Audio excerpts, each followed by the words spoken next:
کاکاجي اوسې سره ستاسو اوسې کلي سره ستاسو څه رشته وه زړه پخوانۍ؟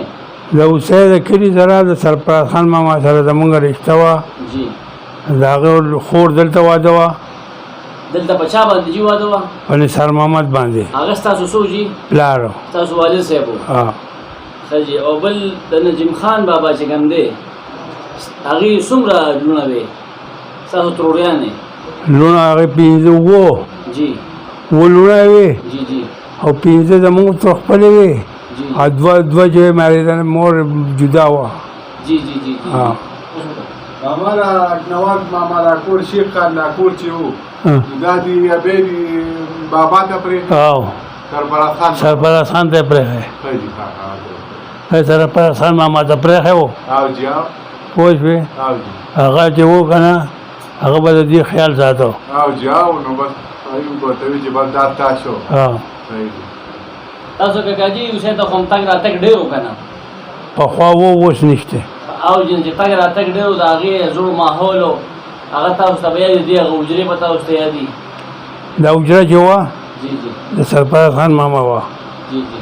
دغه دا د ډاکې چې ده که نه او کلي مینځ اوس چې ده اوس هر چا چې په وخت کې د هغې وه د سرفراز خان ماما وه.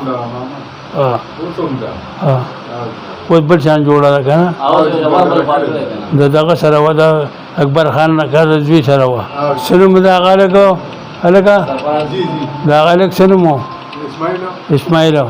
دا د اسماعیل سره وه دا حجره. دا د اسماعیل سره وه د اکبر خان نکا زوی و.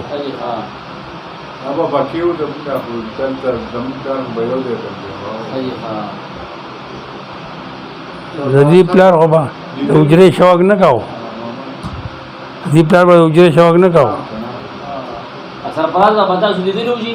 ها و هغه چې وفات شوی و که نه جي؟ جنازې ته راغلي وې؟ جنازه پې چا کړې وه؟ جنازه خو داسې کار دی که نه چې د وړوکي هم په وخت کې عمر هم کم و. عمر هم کم و. هغه وخت به څو کالې وې جي؟ هغه وخت به ستاسو څو کالې عمر و؟ یاره 4-5 کالو به عمر. 49 ستاسو پیدایښت دی؟ 49-50؟ لکه 53 کې هغه مړ دی که نه؟ لکه زه د 5 کم 80 کالو یم اوس 4 کم که نه. بله عمر دی. نو هغه داسې په شکال و چې مړ و. دا خوړ راغلی و مونږ پیاده روان وو په دې شګو کې هنګی ته ووتو هلته بس ته وختو ولاړ ورته اوسۍ ته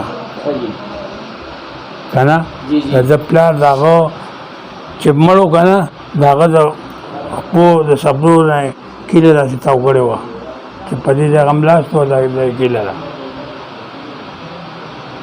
دغه د محمد امین له هغه به یې تړلې و هلته کې غر کې به یې هم تړلې و بیړۍ به یې ورته اچولې. کمزوره و دا خبره صحیح وه دماغونه کمزوره و که نه. دا روشن بابا دي دا خبره کوي نو تا دي دا کې راولم چې آیا دا رښتیا دي؟ دا رښتیا دي. رښتیا دي بیړۍ به ورته اچولې و تړلې وه کمره کې به بند. نه کمره کې نه هغه دیکانګټ پای ورته وي هغې کې به و دیکانګټ پای ورته وي په هغې کې به و. کسانو به څوکۍ ته ورته ناست وو که څه به و؟ څوکۍ به یې کوله که نه. د دې پال ورونو ځي